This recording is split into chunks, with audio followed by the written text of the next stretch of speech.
This is the Youth Soccer Revolution Podcast, episode number 2.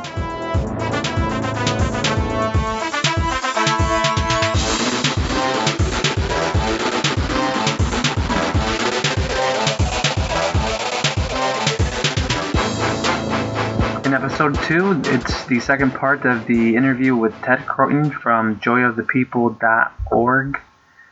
I made a mistake in the first podcast. I initially said that Ted Kroeten was from joyofthepeople.com, and it's actually org, O-R-G, joyofthepeople.org. I'm sure that if you Google Joy of the People and Ted Kroeten, you'll definitely find his website and all his resources that he shares. In episode 1, Ted had just finished discussing meeting Roberto Ayala, who captained Argentina, and how his acquisition phase was so pure that he didn't even realize how much he improved. To start off episode 2, Ted continues discussing the acquisition phase in youth soccer development, and he jumps into comparing the difference between the acquisition phase and the deliberate practice. And you can also get more information about those two and what his model is at joyofthepeople.org. So let's get into the rest of the interview with Ted Kroeten. Where deliberate practice is tough, difficult, and hard, free play is almost unknowable. So one, there has to be even more time than we thought set aside to it.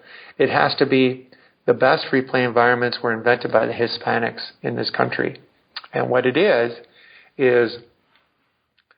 the parents playing 11v11.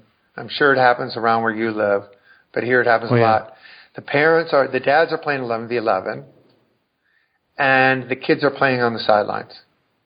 The parents are modeling good behavior, and after the game, there's a party period where everybody sits around, has a beer, you eat, right? You stay right there, and the kids keep playing.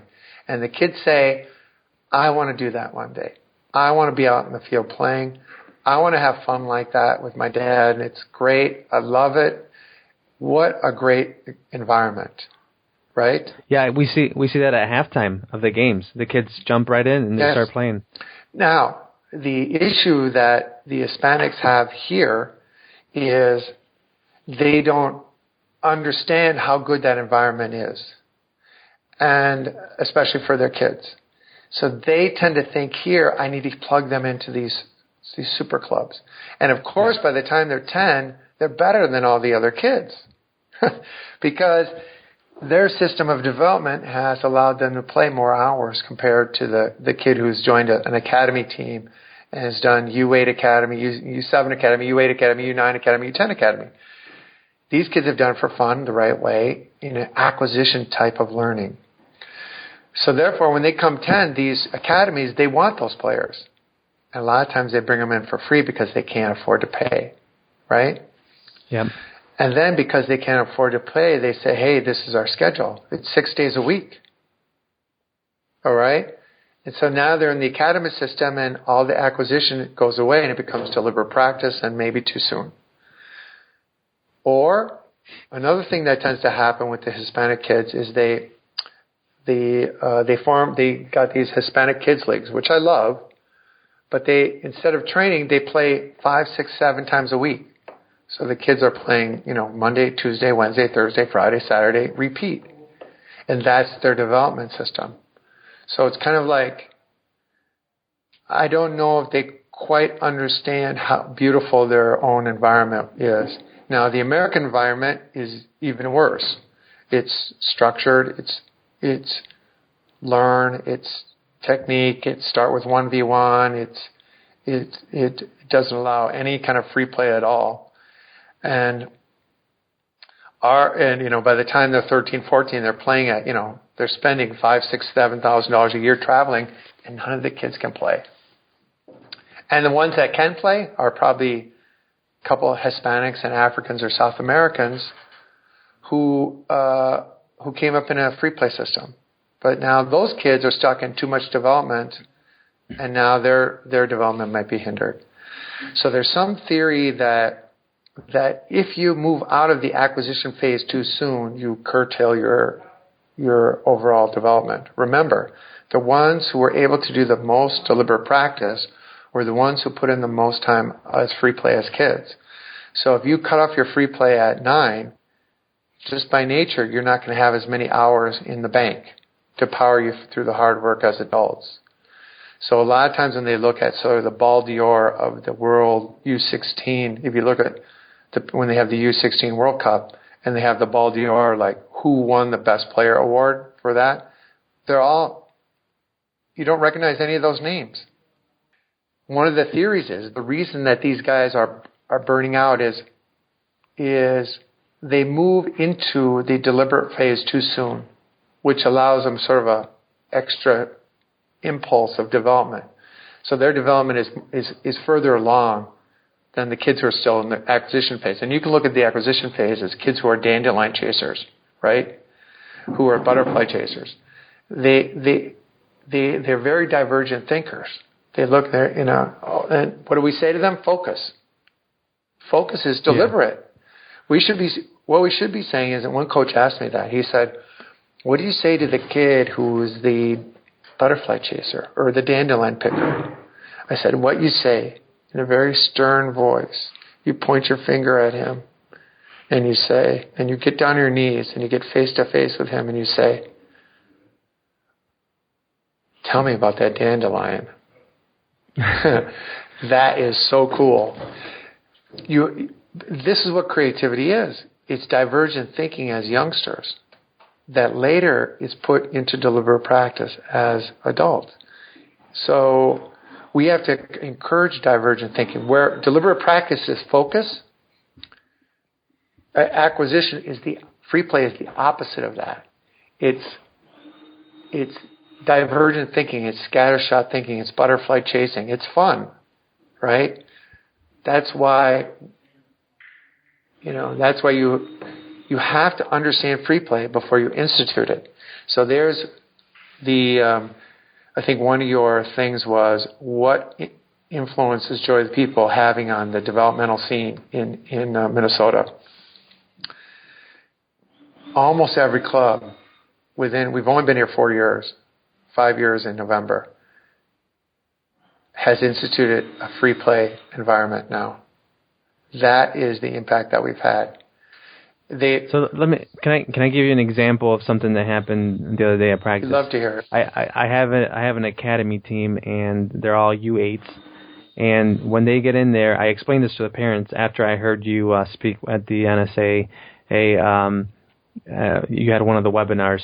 That's how I learned about you. But after that, usually I give them 15 minutes to kind of play around and just kind of get warmed up. I told the parents, go ahead and join them, get in there, play with them. While we wait, while the kids, they all get here. Some of them got there early. Just let them play, do it. And I explained to them. I said, I'm going to steal that idea, by the way. Okay, well, great. I'm glad I could help you with something. And I explained to him. I said, it's not that I'm lazy. It's not that I don't care. It's just that this free play environment. If I can give it to them for 15, 20 minutes, each time that we get together, better than nothing. But the other day, halfway through the practice, they saw a concession stand that we were practicing near, and they decided to start kicking the ball over the concession stand. And I let them do that for about 5-10 minutes. Was that okay, or is that not free play anymore? Yeah, there's whatever they want to do is worthwhile. Now, of course, what we find, you want it to be one, as long as it's not leaving any kid out, if everybody's involved, have some, you almost need some guidelines. What our guidelines are, everybody participates, everybody leaves happy. All right? So a new guy comes in, you have to make room for him on your team.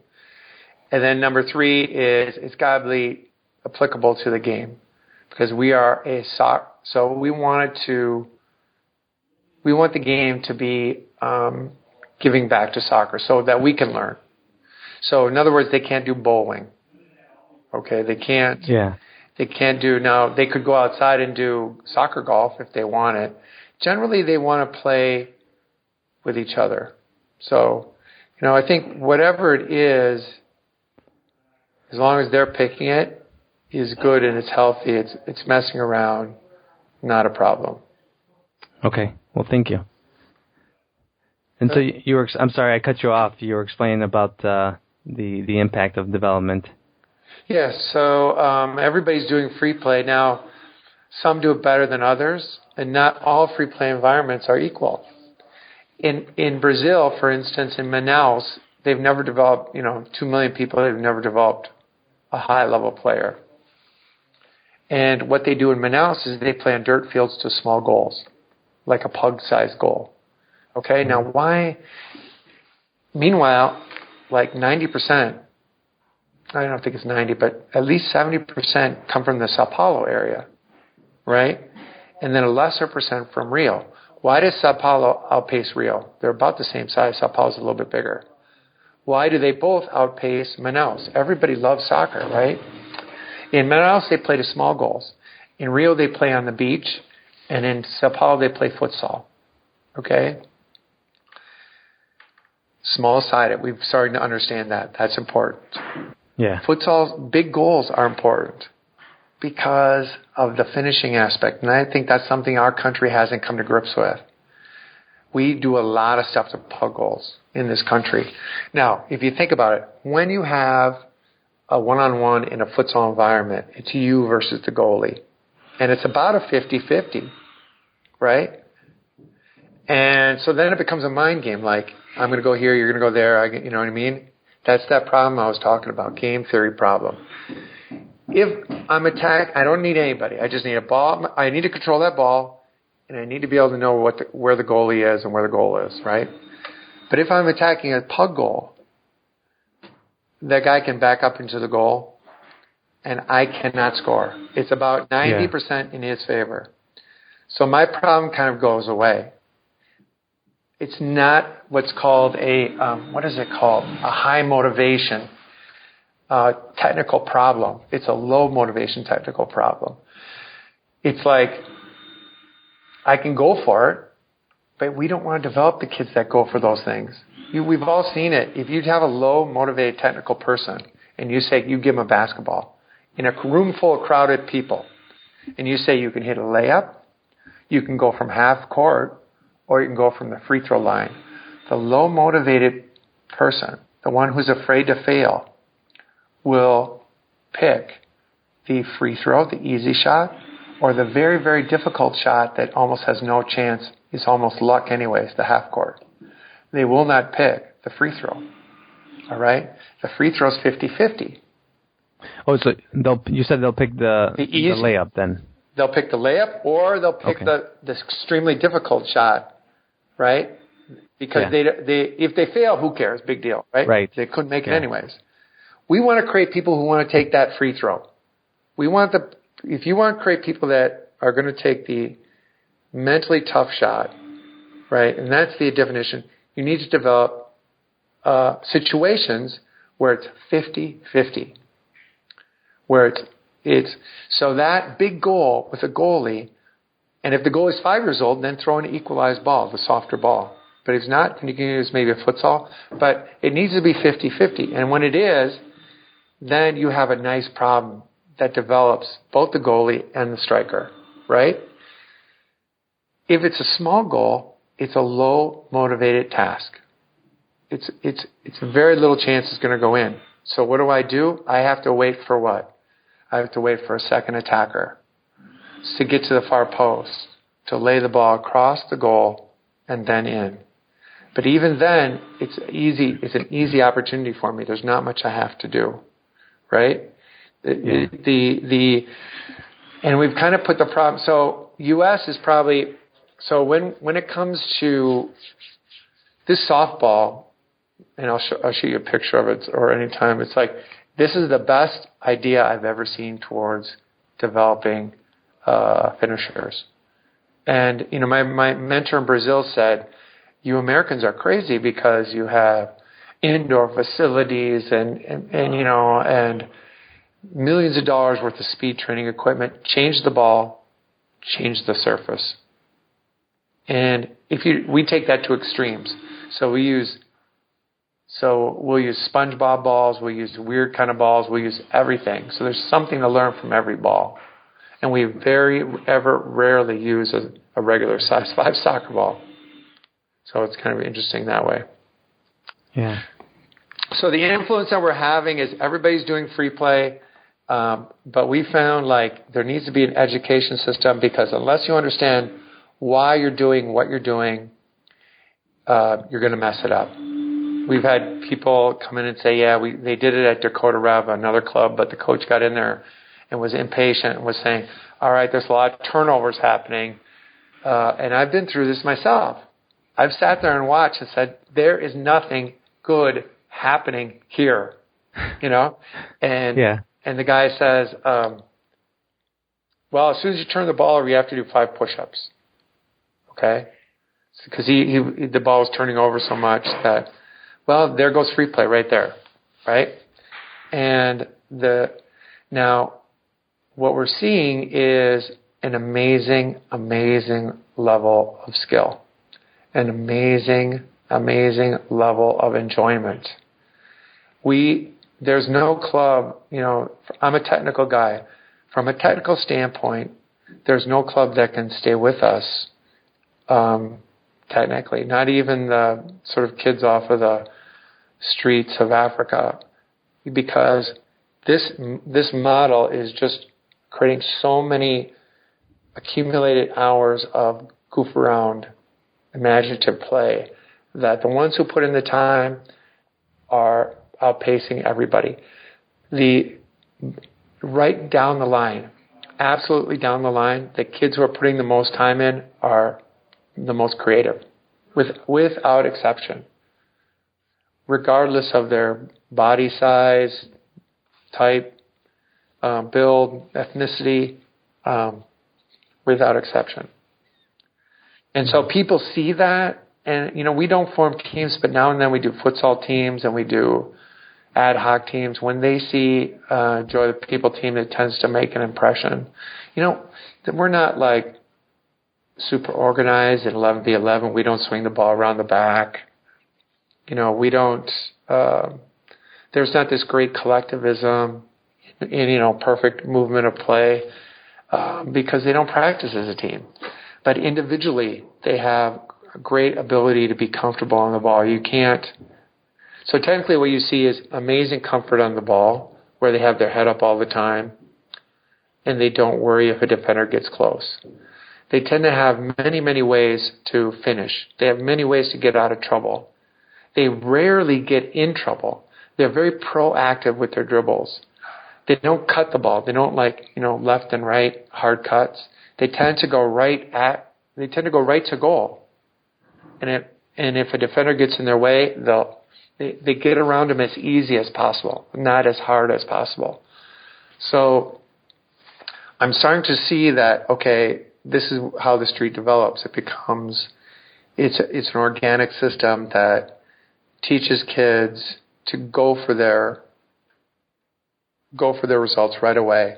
When the defender steps in the way, then they have to learn a couple moves to get around him. You know, it might be moves they see from somebody else that we teach them or that they come up with. Then they like to try those things over and over. We have one kid here who he used to go right to goal. And then what would happen was he'd beat the first guy and then the second defender would take it away. And, you know, then he started going around the second defender, and then he started to score, and then they put 3 guys on him, and then 4 guys. So now what he does is he sort of, when he gets the ball, he sort of does step overs and dances around it. And the first defender will stay with him, and then he'll sort of fall asleep, and he'll go around that guy. Then he slows down again, and the next guy comes, and he does the same thing to him, and he goes around him. Then the next guy comes, and then he goes around him, and then he scores. And what he's doing is he is scoring his goal as fast as he possibly can, even though he's taken 300 touches in, 30 seconds, right? Mm-hmm. Barcelona style almost, individual penetration where he's just like, he goes left, he goes right, then he goes behind him, right? He has decided he's not going to give up that ball until he scores. And he's going to, use his individual possession to create individual penetration. So possession and penetration are very intermixed in street environments. They kind of go together, and we tend to teach them separate. So that's another thing that, I've learned. I don't know where you are in the questions and answer, but... Well, I think I've obviously taken a lot of your time today. If you can just finish up with the question about, if you were a parent or you had a 5-year-old or you were 5 years old, what would you do? What path would you take to develop? That was a great question. Everything I've seen, everything I've read, the best soccer is closest to home. So first of all, 5-year-olds need to play with their parents or their grandfather or their uncle. That's their connection. 5-year-olds should not be doing soccer classes. Soccer classes should be done, if they are doing a soccer class, it has to have that feel and comfort, which I doubt is easily reproducible. Between 5 and 6, that's what they should be doing. Organically, what happens is, in Brazil, they're having a barbecue. The adults are playing on the C2, 5v5. The moms are cooking the food and maybe playing or watching. The kids are eating and playing their own little game, but the 5-year-old still has his hand on his mom, right?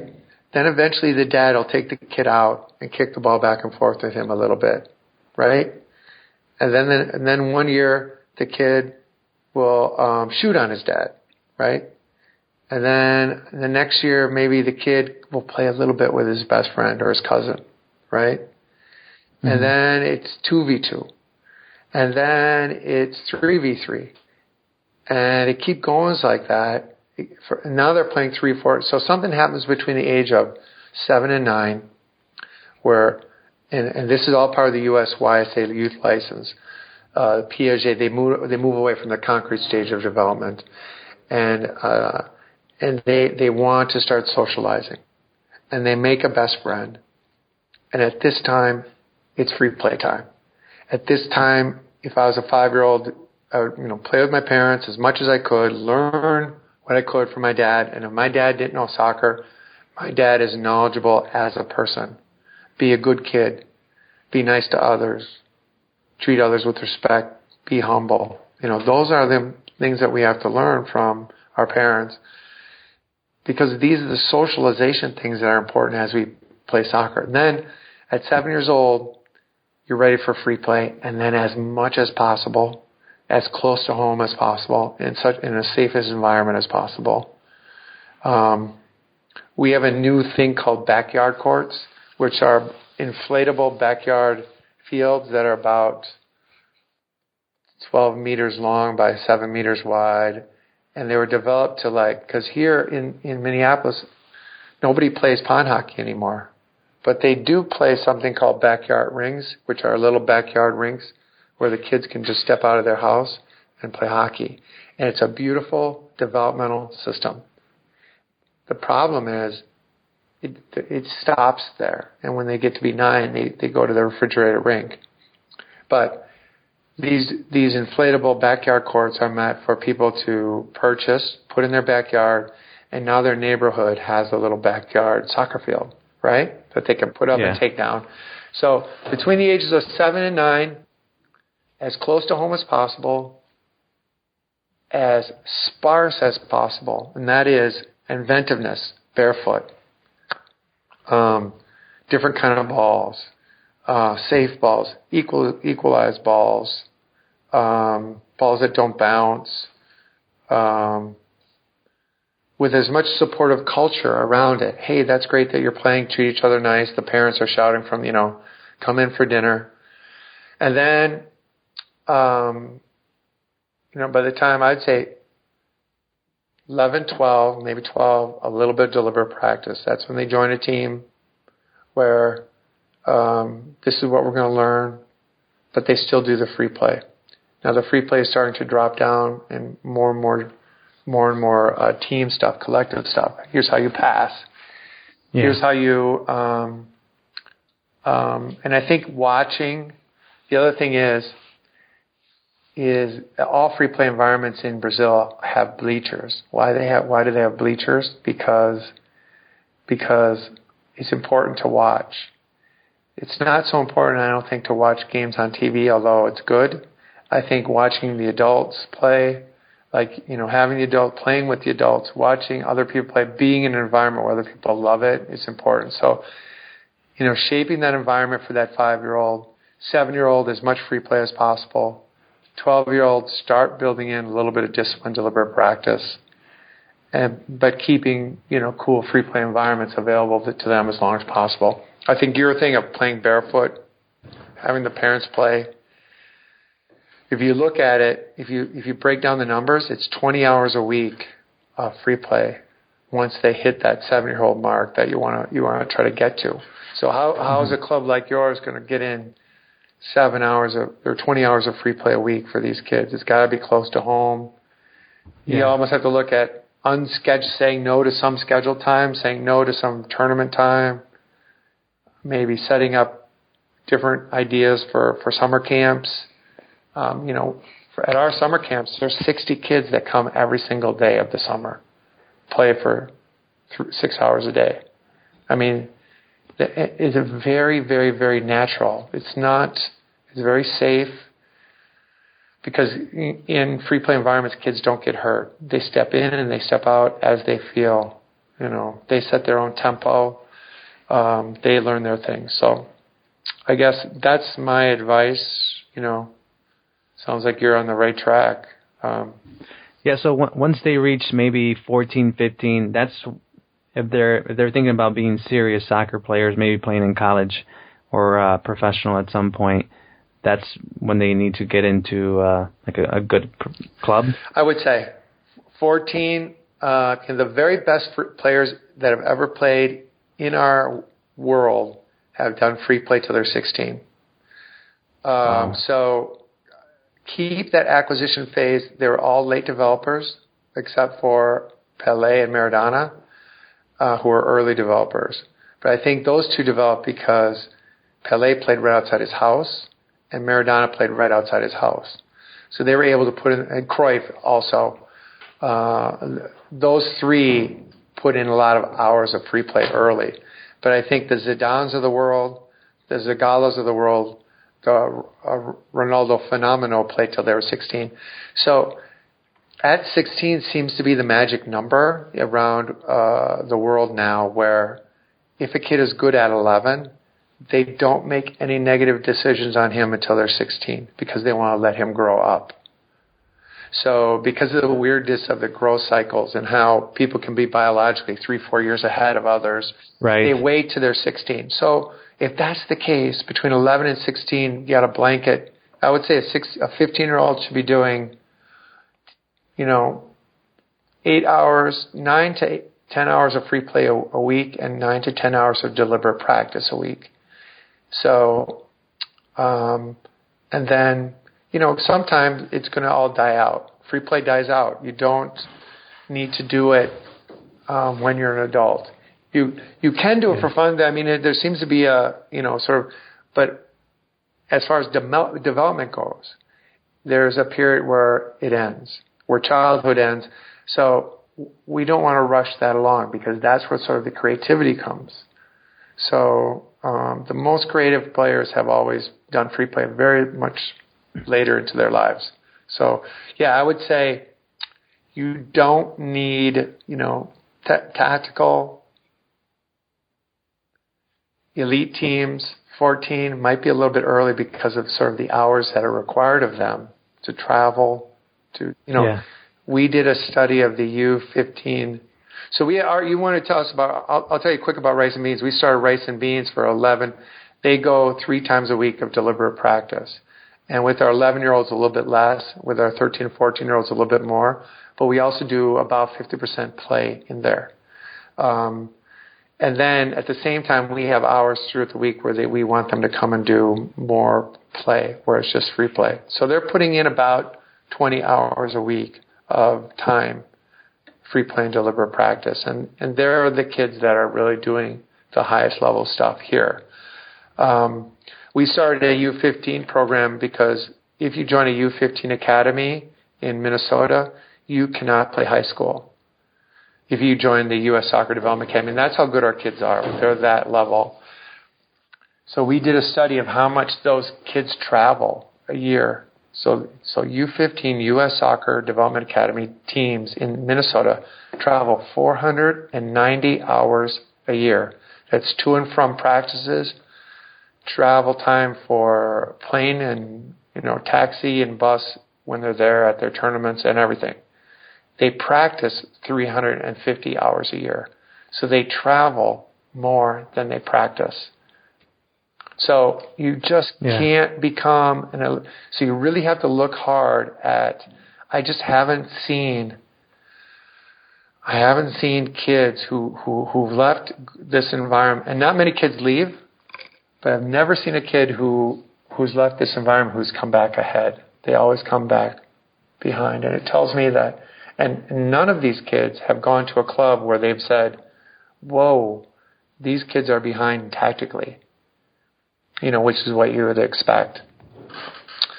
What happens is they go to clubs and they all play center midfield, center forward, right forward, left forward. They score all the goals, and then they come back here and play more. So you have to really be careful about competition, development, and elitism. And if you can do a good job of educating your parents, you'll keep. What we've learned here is kids here don't leave because it's so much fun. It's so much fun. People said, Ted, when they turn 14, they'll leave. They'll go to an elite. There's a lot of elite academies around here, and they haven't. As long as we provide them opportunities where they can get a few games, where they have good place to practice and play. I would encourage you, if you really want to look at this model, is look at a facility. Look at what kind of facility can we get to create sort of a one-stop shop where, But you said earlier you guys don't have any teams, right? Correct. Okay, and you're a nonprofit organization. Now this 15 and 16 program they will form a team, right? Mm-hmm. But they will form a team that plays only tournaments, that really focuses on training. And we only did that because their only other option was to join U.S. Soccer Development Academy, where you have to drop out of high school. We didn't like that. Right. So most of the other kids, they're here all the time. And I would say about 50% of them play with other clubs. And they're all the top players on their clubs. And their clubs understand now and let them come here a lot. But it does cause some sort of friction now and then. Why does Kendra come here and she's not at our practices? And so people still think that they coach soccer better than free play can. The same thing that I did. So that's the way. Again, I really want to thank you again for your time and for us talking with us and sharing all your knowledge. Appreciate it. Really appreciate it, and hopefully I'll be talking to you soon and sharing. Yeah, if you ever put this podcast up, link me to it because. Oh, absolutely. This is great. Thanks a lot. And that concludes our episode with Ted Kroeten from Joy of the People. Again, I want to apologize for the mistake I made in the first episode. You can reach Ted at joyofthepeople.org. I had mentioned earlier that it was .com. You can always go back into the show notes that are located at youthsoccerevolution.com. Look for podcast. And I can't end this episode without thanking Ted one more time. Extremely gracious with his time, obviously his knowledge and experience that he brought to us, and thank you again for sharing that with us. I also appreciate the positive feedback that the podcast received in the first episode. If you do like the podcast and you think it's a good resource, I would really appreciate a review on iTunes, Stitcher Radio, or SoundCloud. Thank you for the feedback on Twitter and the emails that I've received. I really appreciate it. It helps me keep putting out content that hopefully you'll enjoy and can benefit from it. In episode 3 for next week, I have a friend, Jose Perez, who is currently playing college soccer but never played club soccer. It's a great example of how free play can impact the development of a soccer player. So join us again next week for episode number 3 with Jose Perez.